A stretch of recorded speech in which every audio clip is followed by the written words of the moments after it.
Hasil Grand Final LIDA 2021 tadi malam, Iqbal Sumatera Barat cetak sejarah baru, dokter muda juara 1.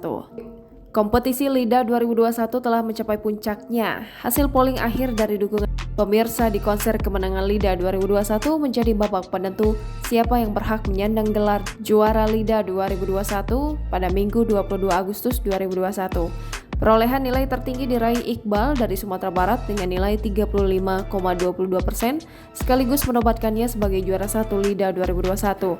Disusul oleh Sulis dari Nusa Tenggara Barat dengan 32,97% sebagai juara 2. Dan Ratna dari Kalimantan Selatan sebagai juara 3 dengan nilai 31,81%.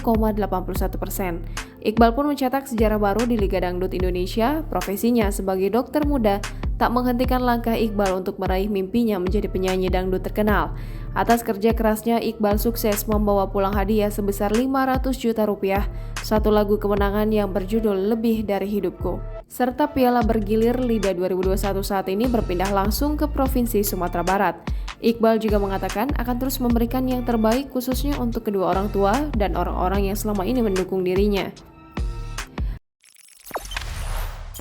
Jangan lupa subscribe, share, komen, dan like ya!